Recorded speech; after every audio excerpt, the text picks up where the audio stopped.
Salut les amis, merci. Je crois que ça fait vraiment longtemps qu'on a eu à partager quelques informations sur votre chaîne Neville Immigration TV. Bienvenue à ce nouveau numéro du 24 avril 2025. Je vous dis sincèrement merci pour votre soutien et tout ce que vous faites en vue de soutenir cette chaîne qui est en train de grandir. Ça fait presque un mois que nous sommes là, ou peut-être plus d'un mois que nous sommes déjà là, mais les choses marchent très bien. Sans plus tarder, ce soir, j'ai une information tellement très importante que nous allons essayer d'analyser ensemble, compte tenu de sa quintessence, compte tenu de certaines sensibilités que l'information conserve en soi. Alors, j'aimerais tout simplement dire que Donald Trump prévoit de fermer des dizaines d'ambassades, dont 8 en Afrique. Alors, c'est l'information qui a été publiée par Jeune Afrique et publiée par d'autres médias comme RFI, la plupart des médias. Et ils ont aussi obtenu ça de CNN, qui est un grand média américain. Alors, pourquoi ils veulent fermer? Les États-Unis veulent fermer les ambassades, certaines ambassades en Afrique, non seulement en Afrique, en Europe, ou plutôt aussi dans le monde. Donc, il y a 10 ambassades qui peuvent être fermées et 17 consulats qui sont aussi en vue d'être fermés. Alors, c'est toujours dans le cadre de réduire les budgets diplomatiques. Mais il semblerait que l'information a été aussi démentie par Marco Rubio. Comme vous le savez, c'est lui le chef de la diplomatie américaine. Mais dès lors que l'information est déjà sortie au niveau des médias, personnellement, ça c'est moi, personnellement, j'ose croire que l'information est vraie. Parce qu'avec Donald Trump, il est en train de refaire beaucoup de choses. Il est en train de, il a coupé les aides humanitaires. Il a coupé beaucoup de choses. En fait, il veut redessiner la nouvelle politique des États-Unis. Alors, peut-être, vous pouvez penser peut-être que c'est faux, mais vous n'êtes pas sans ignorer que en République démocratique du Congo, par exemple, l'ambassade est fermée. Peut-être pour d'autres raisons, mais l'ambassade est encore fermé, ou le consulat est encore fermé. Ça fait maintenant plus de 3 mois. Pour la simple raison qu'il y a eu des pillages. Les pillages qu'il y a eu à Kinshasa contre l'agression rwandaise et la prise de Goma, ça a affecté le consulat de la République démocratique du Congo, en l'occurrence celui de Kinshasa, où actuellement il n'y a pas d'interview. C'est que nous sachions, si vous allez dans les sites web, vous allez trouver que l'information reste la même. L'ambassade américaine à Kinshasa reste fermée.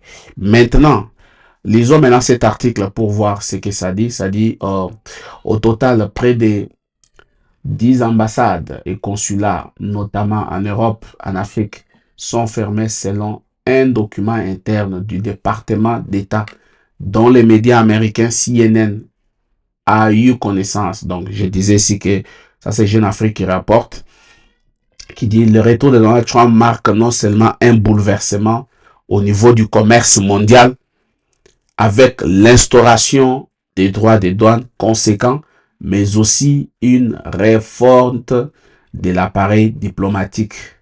Depuis son investiture, le président américain s'emploie notamment à réduire drastiquement les budgets de l'État fédéral sous l'influence du département de l'efficacité gouvernementale géré par Elon Musk.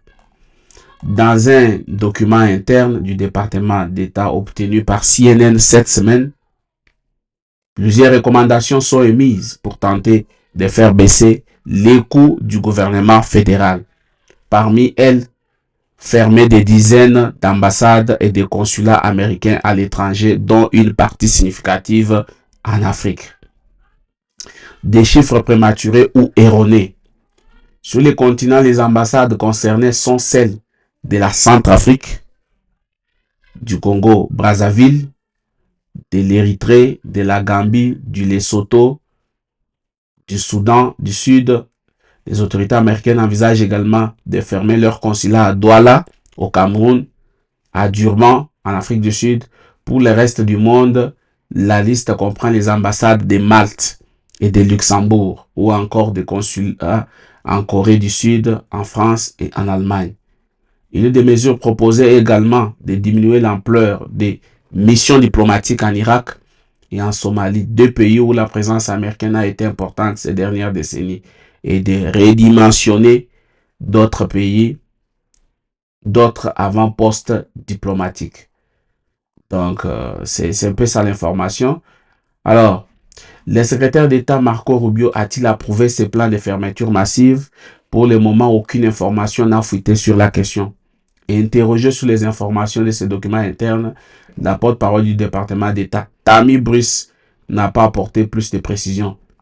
Les types de chiffres et que nous avons tendance à voir sont des rapports qui sont prématurés ou erronés, basés sur des fuites de documents provenant d'un endroit inconnu, a-t-elle affirmé, suggérant de vérifier auprès de la Maison-Blanche. Donc, ils n'ont pas confirmé l'information, mais CNN a pris connaissance des informations, et c'est ainsi que les autres médias, comme par exemple Jeune Afrique que j'ai voulu ici, a aussi pris connaissance de l'information et est en train de relayer.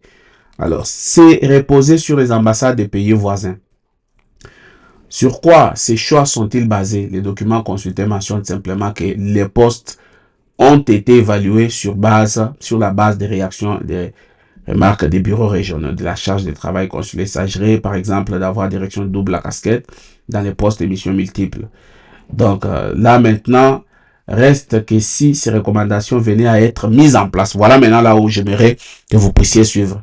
Si ces recommandations de réduction de nombre d'ambassades, parce que c'est ce qui nous concerne, nous, pour ceux qui est de Neville Immigration TV, pour ceux qui aiment l'immigration, ceux qui sont intéressés à l'immigration.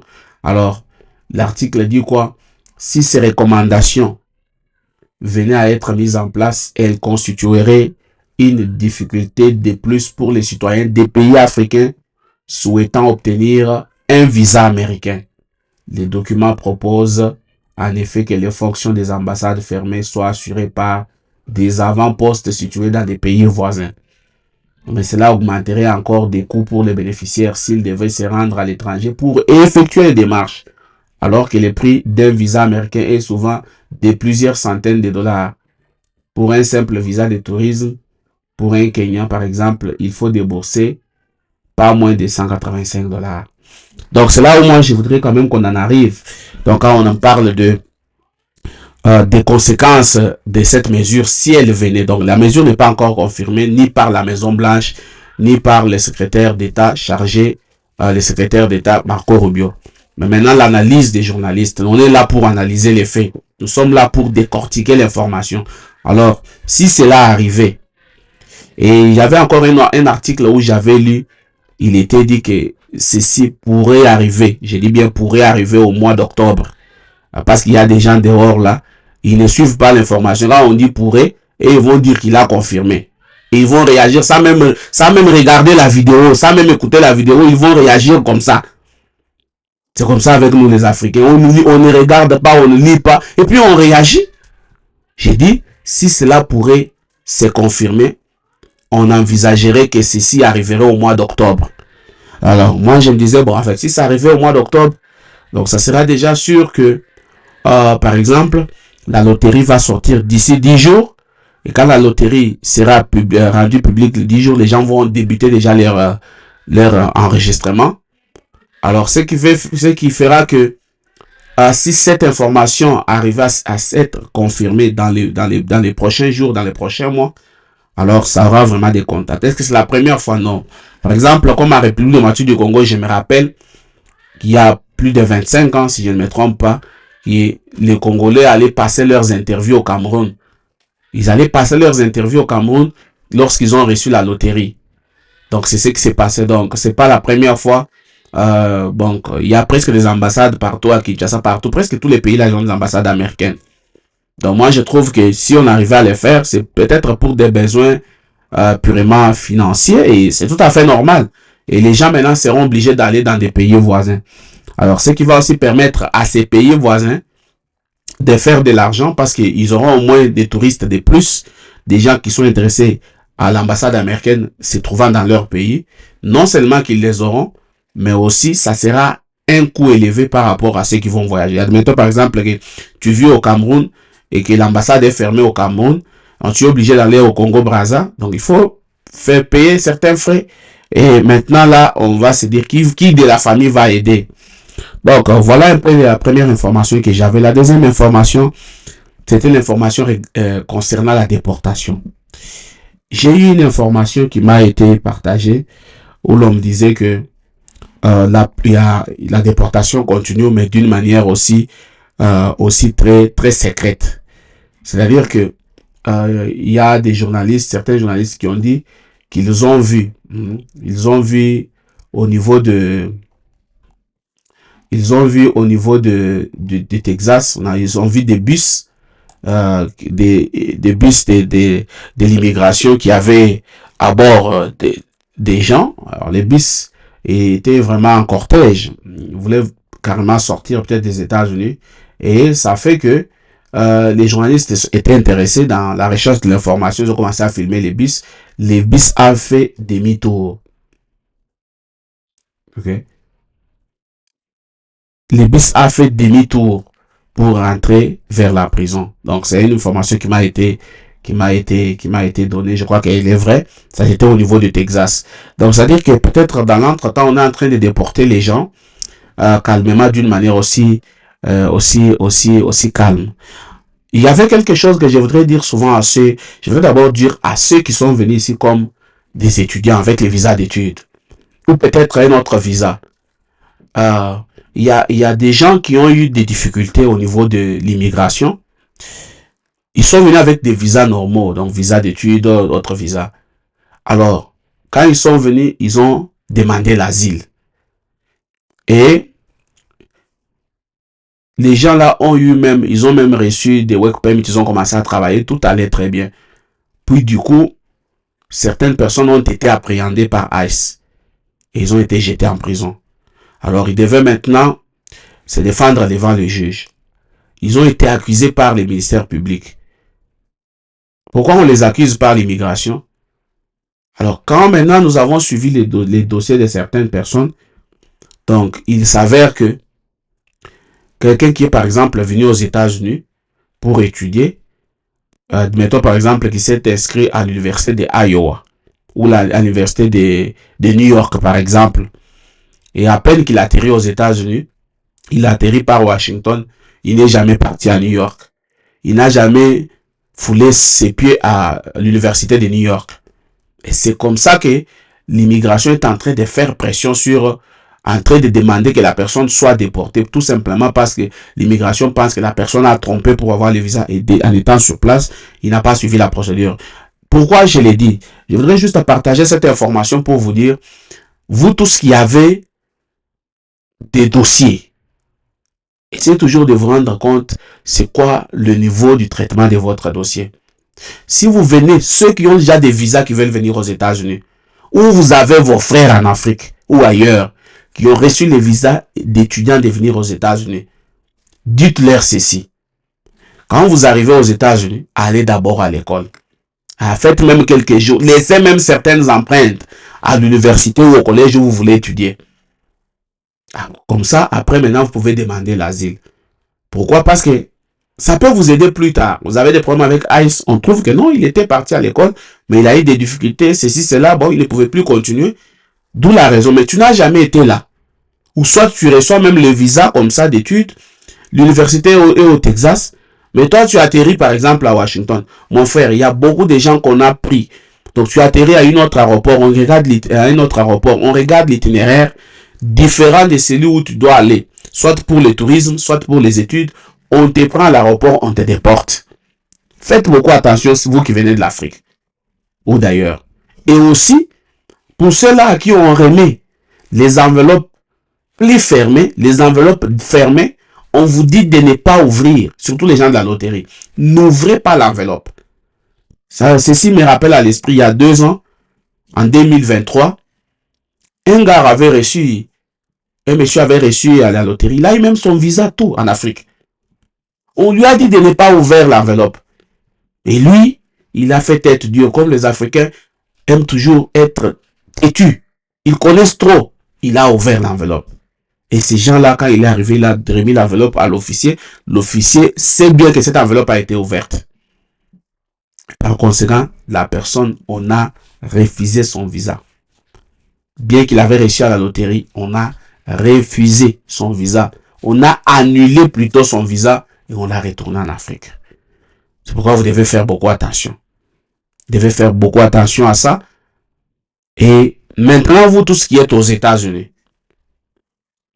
non seulement ceux qui ont le problème d'immigration, même dans votre vie courante, il y a un conseil que je voudrais vous donner. Le conseil que je voudrais vous donner est celui-ci. Un homme normal doit avoir au moins 3 choses principales. Il doit avoir un endroit où il prie normalement, peu importe sa religion. Il doit avoir, deuxièmement, une assurance santé en cas de maladie, une assurance véhicule automobile s'il a un automobile, une assurance même de là où il vit, la maison. Tu dois avoir cette assurance-là. Ah oui, hein? Même si c'est un appartement, je crois que les appartements obligent. Tu dois avoir cette assurance-là que tu payes par mois. Parfois, vous payez peut-être $10 par mois, $5. Je ne sais pas combien vous payez, mais on vous oblige ça. Parce qu'au cas où il peut y avoir le feu, il peut y avoir l'incendie, ça va vous couvrir. Moi, personnellement, j'ai déjà eu un cas comme ça il y a plus de 5 ans. J'étais dans un appartement et il y a eu... le robinet a eu un problème, s'est cassé et l'eau avait presque inondé les chambres et avait abîmé certaines de mes histoires. Alors, j'ai réclamé à l'assurance que l'assurance m'a payé l'argent. Donc, ça c'est un conseil. Je m'adresse à mes frères qui vivent aux États-Unis. Il y a 8 ans, je disais, la plupart des Congolais, des gens qui m'ont même pas des Congolais, mais mes frères béninois, la plupart des frères avec qui j'ai coopéré, des Togolais, des Béninois, je leur disais, il faut prendre l'assurance. Entre temps, là, on était tous célibataires il y a environ 10 ans, 11 ans. Certains disaient, ah, mais je vais prendre l'assurance vie, pourquoi? Et dit, non, mais moi, je dois prendre l'assurance vie pour que je suis encore célibataire. Moi, j'avais pris l'assurance vie en ces temps-là. J'étais célibataire. Je me disais, bon, quelque chose peut m'arriver. Ma famille, au moins, va rester avec quelque chose. Alors, vous allez vous rendre compte que l'argent, peut-être que vous pouvez refuser de payer pour l'assurance, c'est l'argent que vous achetez un hamburger, vous mangez, vous achetez je ne sais pas quoi, vous mettez le carburant, vous donnez à quelqu'un. Mais pour votre propre vie, vous hésitez de vous protéger. Ce n'est pas bien. Donc, il faut avoir l'assurance véhicule, l'assurance maison, l'assurance appartement, l'assurance vie. Protéger. Vous avez acheté une maison à crédit, vous avez acheté des choses. Il faut protéger la famille en cas de problème. Même pour vous-même, quand vous allez mourir, pour éviter des choses comme GoFundMe, vous avez l'assurance. Funérailles, on peut sortir facilement 25 000, 30 000 $, on vous enterre. Vous n'avez pas besoin d'étouffer les gens. C'est quelque chose, nous devons aussi changer de mentalité. Ça, je m'adresse vraiment à mes frères africains qui ne veulent pas dépenser l'argent dans des choses utiles, mais qui veulent seulement envoyer l'argent en Afrique tout le temps. Acheter des terrains en Afrique, construire en Afrique. Ils vivent aux États-Unis, mais ils font ça. C'est pas mauvais, vous pouvez même investir chez vous. Mais je vous dis tout simplement qu'il faut aussi penser qu'aujourd'hui, là où vous êtes, vous avez besoin de quelque chose. À cela, je voudrais maintenant ajouter ceci.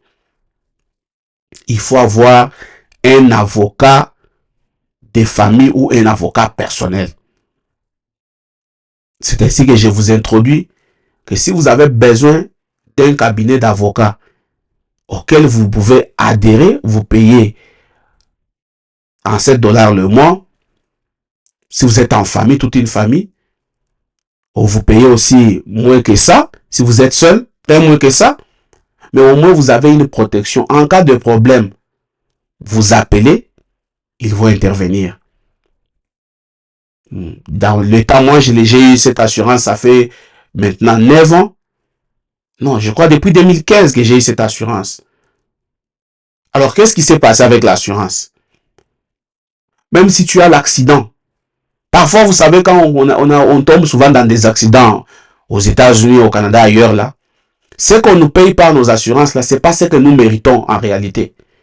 Les assurances sont tellement très intelligentes, tellement que nous ne lisons pas. On te donne beaucoup de papiers, tu signes ici, signes là-bas, tu signes. Tu ne sais pas ce que tu signes. Et puis plus tard,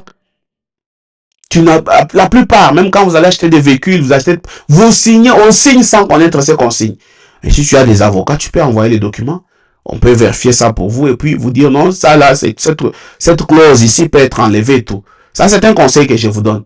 Je sentais toujours que je devais partager avec ça. Alors, si vous avez besoin d'avoir cet avocat, contactez-moi alors sur mon numéro WhatsApp qui est affiché dans cette vidéo et je vais vous aider à adhérer et ça va beaucoup vous aider. Ça va beaucoup vous aider. Et ce qui est encore très important, ça a deux aspects. Ça a l'aspect civil et tu peux aussi peut-être choisir de le faire en tant qu'aspect commercial. Ça peut commencer à te générer aussi un revenu, plus que même parfois les gens qui vont travailler. Oui, je te dis, ça peut te générer un revenu, tu restes à la maison. Maintenant, si tu veux avoir beaucoup plus de détails sur ça, contacte-moi, envoie-moi un message avec le mot revenu. Envoie-moi un message avec le mot revenu à mon numéro WhatsApp si vous êtes intéressé à joindre les cabinets d'avocats qui peuvent vous aider à tout moment de la vie. N'attendez pas à aller chercher un médecin que quand vous êtes malade. Ayez les médecins tout le temps. Ayez un pasteur, ayez un avocat. C'est peut-être, vous pouvez voir $30, $40 ou $30 ou $20, c'est rien. Soyez protégés. J'ai dit ça même moi à ceux qui sont célibataires. Je leur dis, il ne faut pas laisser quand vous mourrez, par exemple, vous avez un problème, vous commencez à demander aux gens, GoFundMe. Non. Préparez-vous. Les gens vont vous aider. Les gens vont toujours vous aider. Mais quand vous avez l'occasion de vous préparer, il faut vous préparer pour ne pas déranger les autres. Alors, c'était un peu quelque chose que je voudrais partager. Une autre information que je voudrais partager rapidement. C'est concernant, par exemple, c'est concernant ICE. On dit que un citoyen américain a été arrêté pour le fait d'avoir fait entrer dans l'État de Florida une personne non autorisée. Donc, on a arrêté un citoyen américain parce que il a fait entrer dans l'État de Florida quelqu'un qui n'était pas autorisé.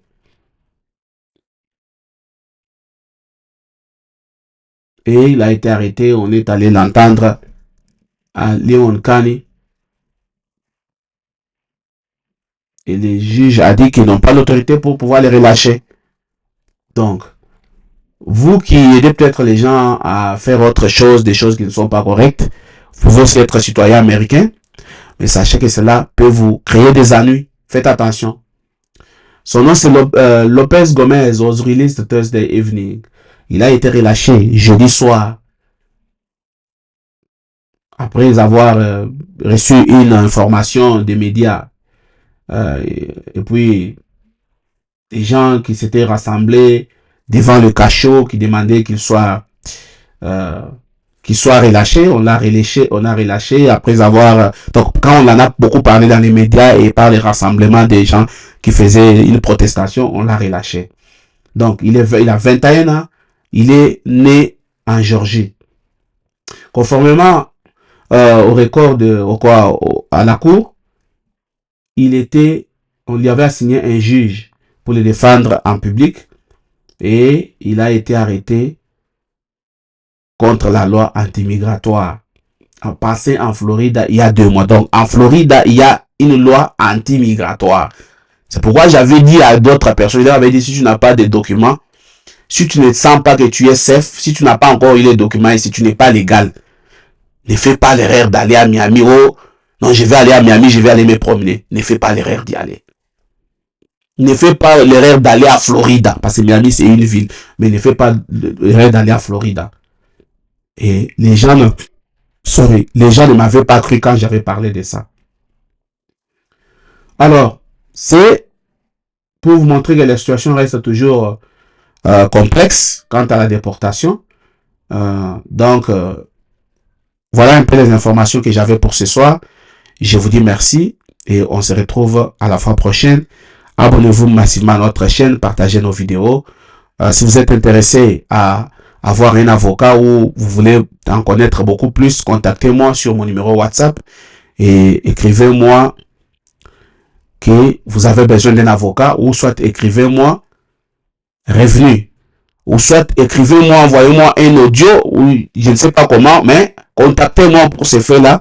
Je vais vous aider à avoir un avocat et ça peut constituer aussi un revenu pour vous qui va mieux payer. Ce n'est pas de l'escroquerie, mais ce sont des choses meilleures. Là, je peux vous amener. Je ne vous ai pas parlé d'autres business.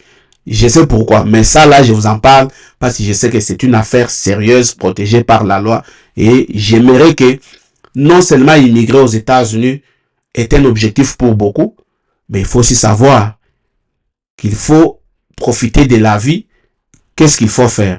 Prochainement, je vous amène un autre sujet très très important. Restez connectés, appuyez sur la cloche de notification, partagez nos vidéos, et prochainement, on va faire une très bonne causerie qui va beaucoup vous aider. Ceux qui veulent venir aux États-Unis et ceux qui sont déjà aux États-Unis, au Canada, ça va beaucoup vous intéresser. Quant à moi, je vous dis merci. On se retrouve à la prochaine. Bye.